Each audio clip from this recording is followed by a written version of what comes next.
I wanted to talk about something. This is something that I've noticed, and I'm pretty sure a lot of other people have noticed this too.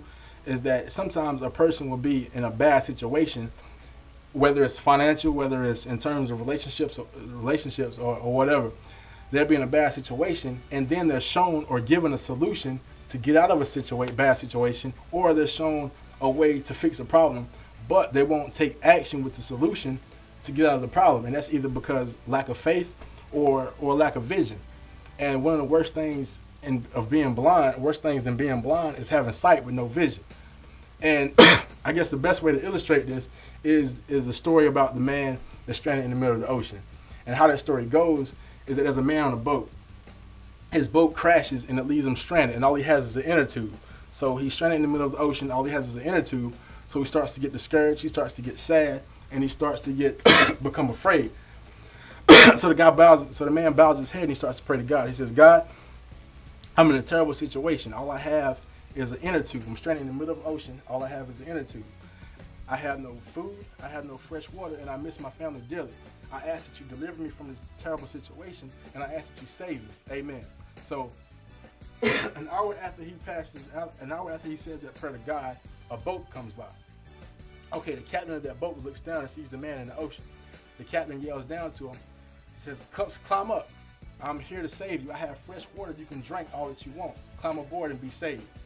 So the man in the ocean looks back up at the captain. He says, no, I'm okay. I prayed to God, and God's gonna save me. So the captain of the boat walks back over and cranks the boat back up, and he sails off. Cranks the boat back up and he sails off. So another hour passes by. A helicopter comes by. The pilot of the helicopter sees the man in the ocean, so he flies over. He throws his ladder out and he yells out to the man in the ocean. He says, hey, climb up. I'm here to save you and send you back to your family because I know they miss you dearly. So the man looks back up at the captain, looks back up at the pilot and says, hey, I'm okay. You fly on. I prayed to God, and God's going to save you. So the pilot rolls his ladder back up and he flies away. Okay, another 2 hours passes by. And now the man in the ocean can see an island off in the distance. And on that island is another man waving his hands. He's saying, come here, swim this way. I have an island further back in the island. I have a cabin further back in the island. Swim here. I have fresh fruit, and my wife cooked hot food. Swim ashore and be saved. So the man in the ocean yells back to the man on the island. He says, no. I prayed to God, and God's gonna save me. So the man in the island turns around and walks back to the cabin. 20 minutes passes by. The guy's still in the ocean. His inner tube busts and he drowns and he dies. So the man makes it up to heaven. He sees the light, he sees the gates. So he walks closer to the gates open up to him. And through the gates he can see God standing there. So he walks up to God, looks God dead in his eye and says, God, I was in a terrible situation. I was stranded in the middle of the ocean. I had no fresh water. I had no food, and I miss my family dearly. I asked that you deliver me from this and save me, but you did not save me. Why did you not save me? So God walks closer up to him. He grabs the man by his head and says, son, did you not see the boat that I sent you that had fresh water aboard that you could have drunk and refreshed your soul? And did you not see the helicopter I sent you that could have took you back to your wife and kids that you miss dearly?